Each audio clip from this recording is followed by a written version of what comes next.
Hello friends, कहानियाँ किसे channel में आपका स्वागत है। तो चलिए कहानी का अगला भाग शुरू करते हैं। आकाश के माता पिता आकाश के पत्र की प्रतीक्षा में ऐसे बैठे रहते जैसे पपीहा स्वाति नक्षत्र की बारिश की इंतजार में बैठा रहता है। बहू के लिए पत्र आने के 15 दिन बीत जाने पर भी आकाश का माता पिता के लिए कोई पत्र नहीं आया। इसलिए दोनों को आकाश की बड़ी चिंता होने लगी। वे आकाश के पत्र के बारे में हर रोज डाकिये से पूछते कि क्या आज आकाश का कोई पत्र तो नहीं आया। पत्र की प्रतीक्षा में 1 माह और बीत गया तो एक दिन कमला ने मनीराम से कहा, आकाश के बापू, बहुत दिनों से आकाश की चिट्ठी नहीं आई, अब तुम ही उसके लिए एक चिट्ठी भेज दो। बहू को भी अंतरदेशीय पत्र लाकर दे दो, वह भी दोबारा आकाश के लिए पत्र लिख देगी। मनीराम उसी दिन डाकघर से 2 अंतरदेशीय पत्र खरीद कर ले आया। उसने एक पत्र कमला को देकर उसे बहू के पास भिजवा दिया, जबकि दूसरे पत्र को उसने आकाश के लिए खुद लिखा। कमला ने बहू को भी एक अंतरदेशीय पत्र देकर उसे आकाश के लिए आज ही पत्र लिखने को कहा। मनीराम ने आकाश को पत्र लिखा और फिर पत्र को कमला को सुनाया।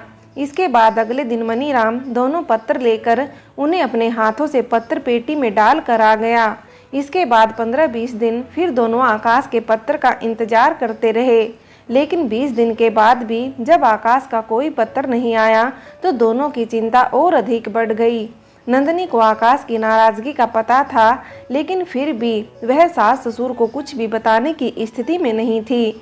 आकाश के पिता मनीराम ने एक बार फिर स्वयं एक पत्र आकाश को लिखा और नंदिनी से भी पत्र लिखने को कहा। दोनों पत्र अपनी आंखों के सामने डाकघर की मोहर लगवाकर उसने डाक से भिजवा दी। इसके बाद बहू के कहने पर हरियाली तीज के अवसर पर सास ससुर ने उसे मायके भेज दिया।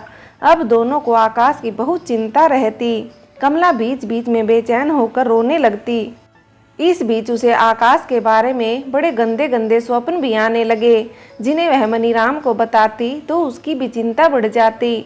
नंदिनी को मायके गए 15 दिन से भी अधिक समय बीत गया। आकाश का इस बीच भी कोई पत्र नहीं आया तो आकाश की मां की चिंता और अधिक बढ़ गई।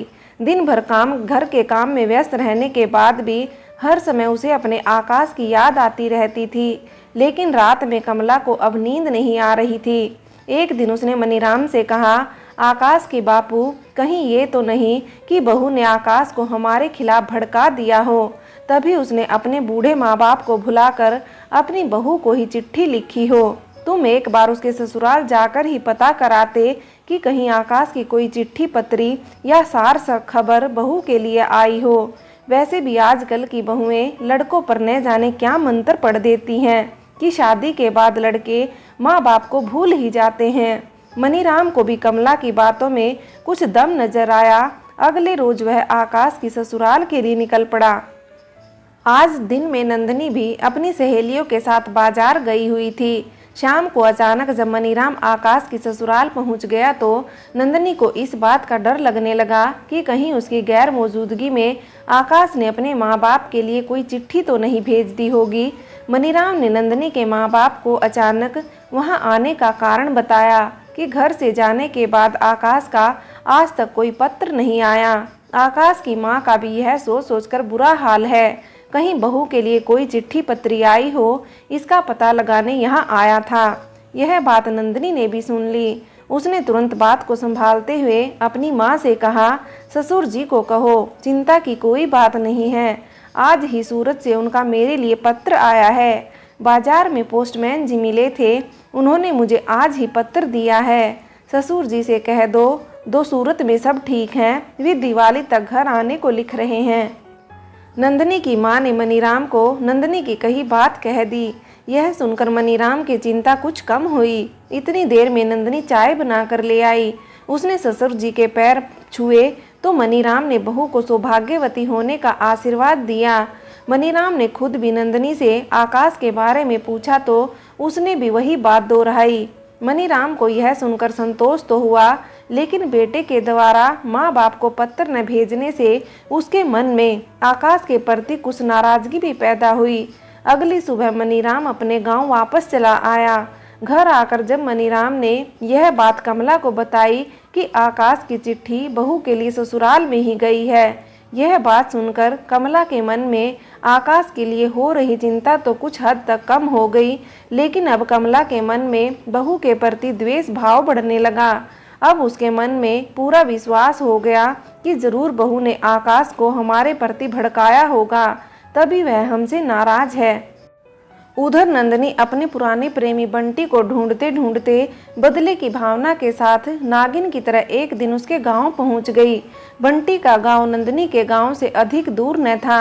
वहां नंदिनी की एक सहेली की शादी हुई थी। नंदिनी उसी से मिलने का बहाना करके बंटी के गांव जा पहुंची थी।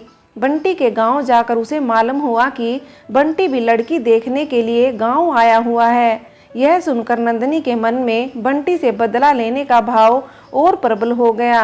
वह मन ही मन सोचने लगी, इसकी वजह से मेरा बसा बसाया घर बर्बाद हो गया, अब वह इसका घर भी न बसने देगी। उसने अपनी सहेली से बंटी के लिए संदेश भिजवाया कि नंदिनी उससे मिलना चाहती है। संदेश पाकर बंटी ने नंदिनी से मिलने के लिए इनकार कर दिया, लेकिन जब किसी का समय खराब होता है तो काल उसकी मति हर लेता है। बंटी के साथ भी यही हुआ। शाम को नंदिनी अपने घर की ओर लौटने लगी। बंटी गांव के धारे पर पानी लेने गया था। नंदिनी को उसी रास्ते से अपने गांव की ओर जाना था। पानी के धारे पर नंदिनी की नज़र अकेले बंटी पर पड़ी तो नंदिनी के हृदय में बैठी नागिन ने तुरंत बंटी को डसने की योजना बना डाली। बंटी ने उसे देखकर मुंह फेर लिया तो नंदिनी खुद उसके आगे जाकर खड़ी हो गई। उसने त्रिया चाल चलकर बंटी को प्रणाम किया।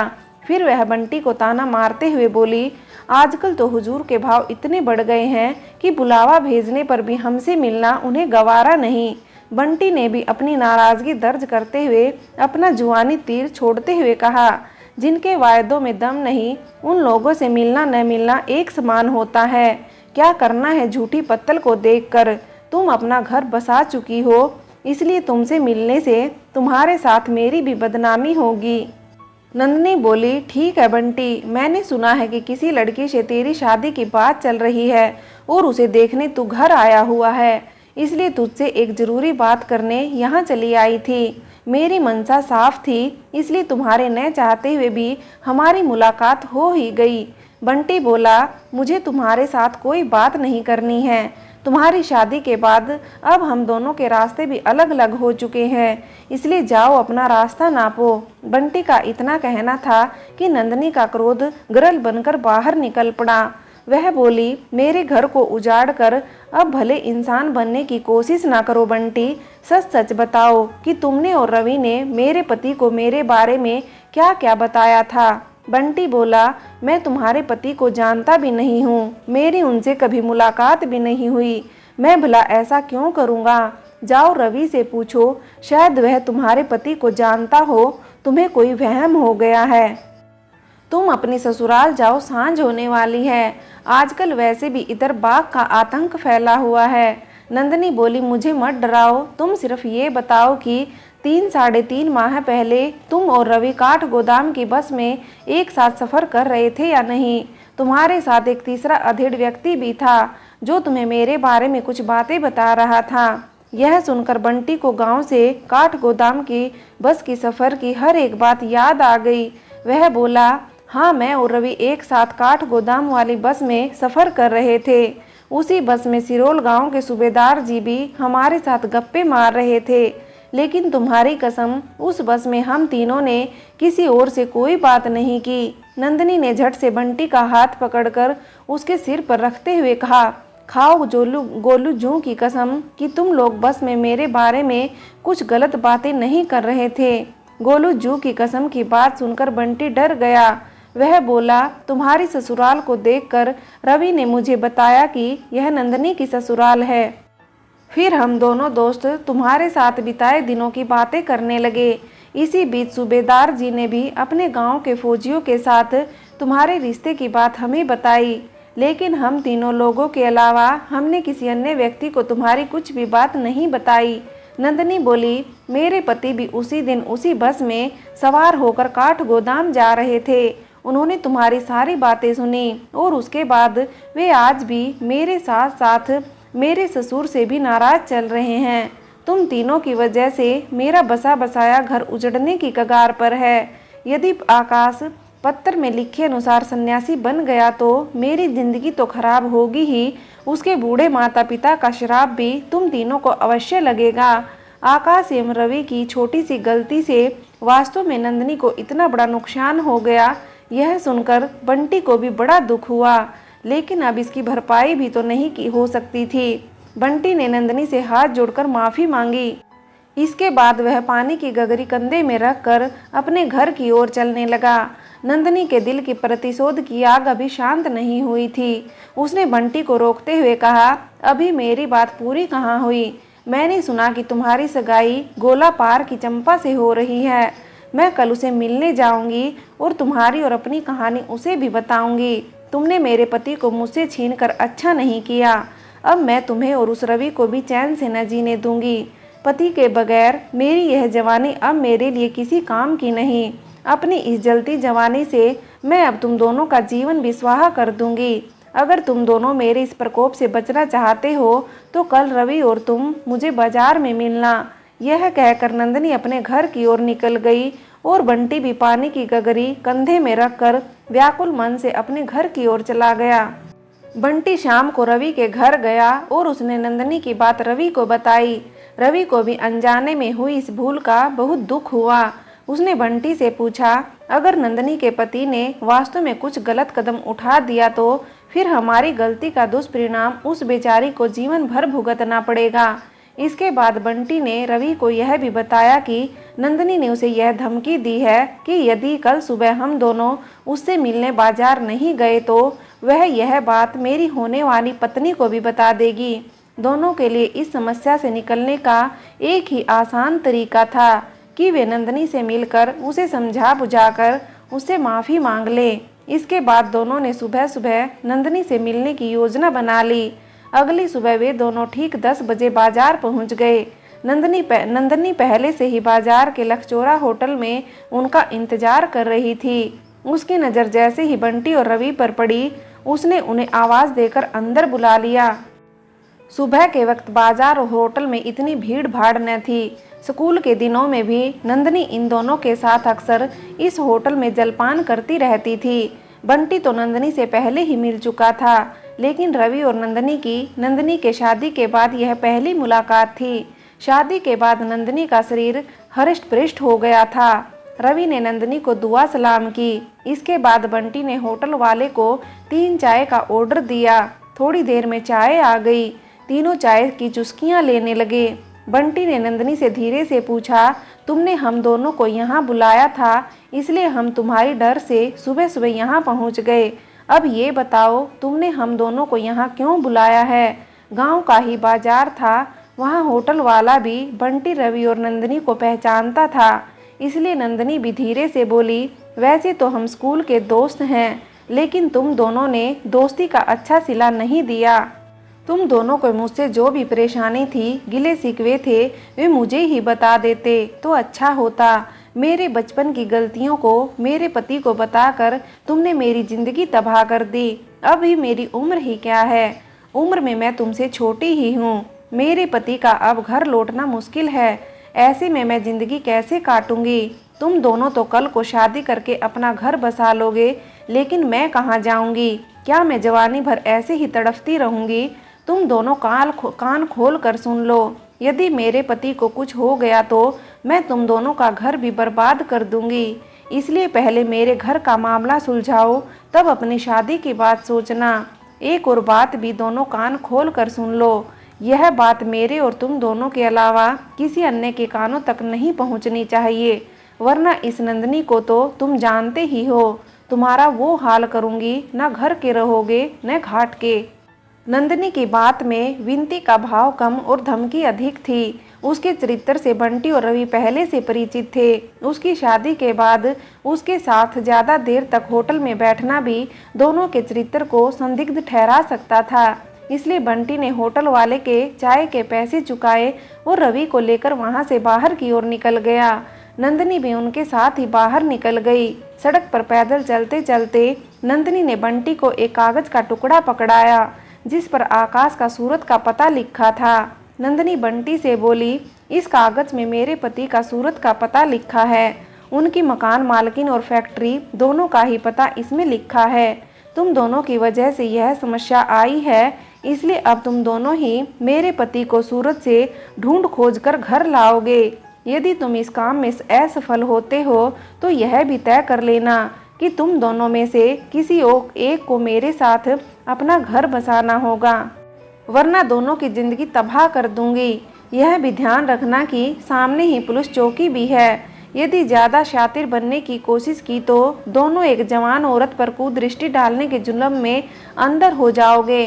नंदिनी की बात सुनकर बंटी तो चुप रहा, लेकिन रवि बोला, नंदिनी तू यह ठीक नहीं कर रही है, यह एक प्रकार की ब्लैकमेलिंग है। नंदिनी ने नागिन की तरह अपनी सुर्ख आंखों से रवि को घूरते हुए कहा, जब तुम चटकारे लेकर मेरे पति के सामने मेरी इज्जत का चीरहरण कर रहे थे, यह तो तुम्हें तब सोचना चाहिए था। बंटी तू बता, तेरे साथ मैंने कितनी बार शारीरिक संबंध बनाए? क्या एक औरत के किसी युवक के साथ हंसी मजाक करने से ही वह चरित्रहीन हो जाती है?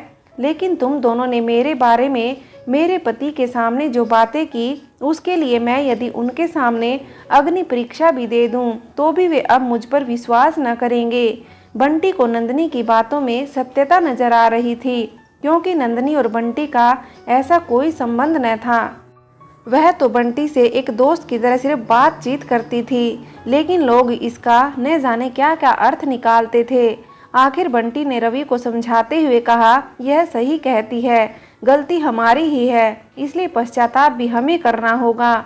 मुझे नंदिनी की शर्त मालूम है, लेकिन मेरे साथ साथ तुम भी इस पाप के लिए उतने ही जिम्मेदार हो।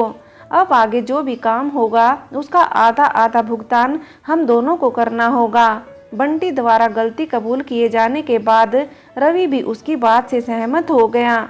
उन दोनों ने एक बार फिर नंदिनी से माफ़ी मांगी और उसे अगले हफ्ते ही उसके पति को सूरत जाकर ढूंढने का आश्वासन देकर घर के लिए विदा किया। इसके बाद बंटी और रवि भी अपनी गलती को सुधारने के लिए सूरत जाकर नंदिनी के पति से माफ़ी मांगकर उसे घर लाने की योजना बनाते बनाते घर लौट आए। रवि और बंटी अंधेरी मुंबई में नौकरी कर रहे थे। उन्होंने रास्ते में ही यह योजना बनाई कि मुंबई से सूरत चलेंगे और नंदिनी के पति को भी किसी तरह वे घर लेकर आएंगे, भले ही इस काम में कितना भी पैसा क्यों ना लग जाए। वे अपने सर से इस कलंक को हटाकर ही रहेंगे। बंटी ने अपने घर वालों को बताया कि वह पहले खुद चंपा के बारे में भली भांति जानकारी हासिल करेगा, तभी 2-4 माह बाद वह सगाई के लिए हाँ या ना कहेगा। एक सप्ताह बाद रवि और बंटी एक बार फिर काठ गोदाम होते हुए मुंबई के लिए निकल पड़े। अंधेरी मुंबई में पहुंचकर बंटी और रवि ने अपनी अपनी ड्यूटी ज्वाइन की। करीब 2 सप्ताह बाद दोनों ने अपनी अपनी कंपनी से सोमवार की एक दिन की छुट्टी ली। रविवार के दिन दोनों की छुट्टी होती थी। दोनों ने शनिवार की रात की ट्रेन पकड़ी और सुबह सुबह दोनों नंदिनी के दिए हुए पते पर आकाश को ढूंढने सूरत पहुंच गए। पूछताछ करते करते दोनों आकाश के कमरे पर जा पहुंचे। फ्रेंड्स, आगे की कहानी के लिए कहानी का अगला भाग देखें।